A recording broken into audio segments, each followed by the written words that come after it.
ਜੋ ਪਰਮਾਤਮਾ ਨੂੰ ਮੰਨ ਲੈਂਦਾ ਹੈ, ਪਰਮਾਤਮਾ ਨਾਲ ਜੁੜ ਜਾਂਦਾ ਹੈ, ਉਹਦਾ ਰਸਤੇ ਨਾਲ ਸੰਬੰਧ ਨਹੀਂ ਰਹਿ ਜਾਂਦਾ, ਉਹ ਤੇ ਪਹੁੰਚ ਗਿਆ ਘਰ। ਇਸੇ ਨੂੰ ਗੁਰੂ ਨਾਨਕ ਦੇਵ ਜੀ ਮਹਾਰਾਜ ਕਹਿੰਦੇ ਨੇ, ਮੰਨੇ ਮਗ ਨ ਚੱਲੇ ਪੰਥ, ਮੰਨੇ ਧਰਮ ਸੇ ਦੀ ਸੰਵਨ। ਜਦ ਪੂਰਾ ਵਿਸ਼ਵਾਸ ਬਣ ਜਾਂਦਾ ਹੈ, ਉਹ ਧਰਮ ਨਾਲ ਜੁੜ ਜਾਂਦਾ ਹੈ, ਧਾਰਮਿਕ ਹੋ ਜਾਂਦਾ ਹੈ। ਪਾਠ ਤੇ ਕਰਦਾ ਪਿਆ, ਵਿਸ਼ਵਾਸ ਪੂਰਾ ਨਹੀਂ ਹੈ। ਗੁਰਦੁਆਰੇ ਤੇ ਰੋਜ਼ ਆ ਰਿਹਾ, ਵਿਸ਼ਵਾਸ ਪੂਰਾ ਨਹੀਂ ਹੈ।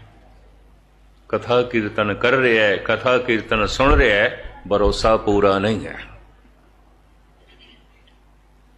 ਔਰ ਮੈਂ ਅਰਜ਼ ਕਰਾਂ, ਕੋਈ ਲੱਖਾਂ ਦੇ ਚ ਇੱਕ ਅੱਧ ਮਨੁੱਖ ਦਾ ਭਰੋਸਾ ਪੂਰਾ ਹੁੰਦਾ ਹੈ। ਭਰੋਸਾ ਪੂਰਾ ਇਸ ਦਾ ਪਹਿਚਾਣ ਕੀ ਹੋਵੇਗੀ, ਉਹ ਗੁਰੂ ਅਰਜਨ ਦੇਵ ਜੀ ਮਹਾਰਾਜ ਦੱਸਦੇ ਨੇ,